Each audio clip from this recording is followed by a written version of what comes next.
नमस्कार दोस्तों, और स्वागत है हॉरर कहानियों की हमारी दुनिया में। आज हम आपको इंग्लैंड की सबसे प्रसिद्ध और डरावनी भूत कहानियों में से एक के बारे में बताने जा रहे हैं, रेनहम हॉल की ब्राउन लेडी की कहानी। यह कहानी समय के साथ कई बार बताई गई है और इसने अनगिनत लोगों को चौंकाया है। यह कहानी लेडी डोरोथी वालपोल से शुरू होती है। इनका जन्म 1686 में हुआ था और ये सर रॉबर्ट वालपोल की बहन थी, जिन्हें ब्रिटेन का पहला प्रधानमंत्री माना जाता है। डोरोथी ने चार्ल्स टाउनशेंड से दूसरी शादी की, जो दूसरे विस्काउंट टाउनशेंड थे। चार्ल्स अपने तेज गुस्से के लिए जाने जाते थे। कहानी के अनुसार उनकी शादी ज्यादा खुशहाल नहीं थी। ऐसा कहा जाता है कि चार्ल्स को पता चला कि डोरोथी का लॉर्ड वार्टन नाम के एक व्यक्ति के साथ संबंध था। इस बात से गुस्सा होकर चार्ल्स ने कथित तौर पर डोरोथी को रेनहम हॉल में उनके कमरों में बंद कर दिया। वहां डोरोथी एक कैदी की तरह रहीं, अपने बच्चों से दूर, जब तक कि 1726 में उनकी मृत्यु नहीं हो गई। हालांकि आधिकारिक रिकॉर्ड में उनकी मृत्यु का कारण चेचक बताया गया, लेकिन लोक कथाओं में हमेशा एक अलग कहानी रही है। कुछ लोगों का मानना है कि उनकी मृत्यु अधिक दुखद या हिंसक तरीके से हुई, शायद भव्य सीढ़ी से गिरकर। रेनहम हॉल में असाधारण गतिविधियों की रिपोर्ट सदियों से आ रही है। सबसे पहली और उल्लेखनीय घटनाओं में से एक 1935 में क्रिसमस के समय हुई थी।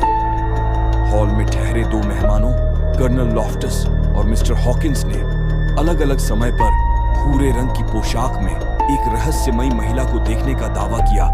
कर्नल लॉफ्टस ने बताया कि उन्होंने उस आकृति को पुराने जमाने का भूरा ब्रोकेट गाउन पहने देखा था।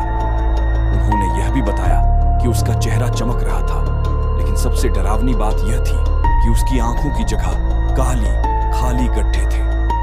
कथित तौर पर उनके बनाए गए प्रेत के रेखा चित्रों से घर के कर्मचारी बहुत डर गए थे। एक और प्रसिद्ध दृश्य 1836 में हुआ। इसे कैप्टन फ्रेडरिक मैरियट ने बताया, जो चार्ल्स डिकेंस के दोस्त और एक जाने माने उपन्यासकार थे। भूतों की कहानियों पर विश्वास न करने वाले मैरियट ने उस कमरे में सोने का फैसला किया जहां डोरोथी का चित्र लगा था। उन्होंने बताया कि उन्होंने एक गलियारे में ब्राउन लेडी को अपनी ओर आते हुए देखा, जिसके हाथ में लालटेन थी। उन्होंने उसका वर्णन करते हुए कहा कि वह उसकी ओर दुर्भावनापूर्ण और शैतानी तरीके से मुस्कुरा रही थी। एक नाटकीय क्षण में मैरियट ने उस आकृति पर पिस्तौल चलाई, लेकिन गोली सीधे उसके आर पार हो गई और पीछे के दरवाजे में जा लगी। इन वर्षों में अन्य निवासियों और आगंतुकों ने भी ब्राउन लेडी का सामना करने की सूचना दी, अक्सर भव्य सीढ़ी पर या कुछ कमरों में। हालांकि इस भूत प्रेत को 1936 में एक तस्वीर के प्रकाशन के साथ अंतरराष्ट्रीय पहचान मिली, जिसने कथित तौर पर भूत को कैद कर लिया था। कैप्टन ह्यूबर्ट सी प्रोवांड और उनके सहायक इंद्रे शिरा कंट्री लाइफ पत्रिका के फोटोग्राफर थे और रेनहम हॉल की तस्वीरें लेने के लिए वहां गए थे। जब प्रोवांड भव्य सीढ़ी की तस्वीर लेने के लिए तैयार हो रहे थे, तो शीरा ने अचानक सीढ़ी से नीचे उतरते हुए एक वाष्पशील रूप को धीरे धीरे एक महिला का रूप धारण करते हुए देखा। उन्होंने जल्दी से प्रोवांड को सचेत किया, जिन्होंने लेंस कैप हटा दिया और शीरा ने फ्लैश ट्रिगर कर दिया। जब तस्वीर डेवलप की गई तो उसमें सीढ़ी पर एक धुंधली पारभासी आकृति दिखाई दी, जो ब्राउन लेडी के विवरण से मेल खाती थी। यह तस्वीर कंट्री लाइफ और बाद में लाइफ पत्रिका में प्रकाशित हुई, जिसने व्यापक बहस छेड़ दी और यह अब तक की सबसे प्रसिद्ध कथित भूत तस्वीरों में से एक बन गई। जहां कुछ लोगों ने इसे असाधारण का प्रमाण बताया, वहीं संशयवादियों ने वैकल्पिक स्पष्टीकरण दिए, जिसमें डबल एक्सपोजर, लेंस पर क्रीज या अन्य फोटोग्राफिक गड़बड़ियां शामिल थीं। तस्वीर के आसपास के विवाद के बावजूद रेनहम हॉल की ब्राउन लेडी की कथा आज भी कायम है।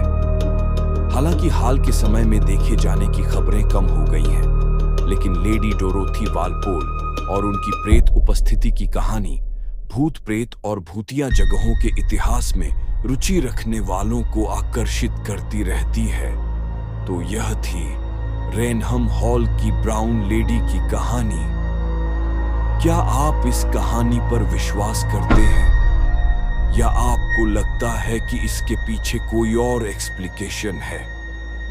हमें कमेंट्स में बताएं। ऐसे वीडियो देखने के लिए लाइक और सब्सक्राइब जरूर करें और घंटी भी बजाएं।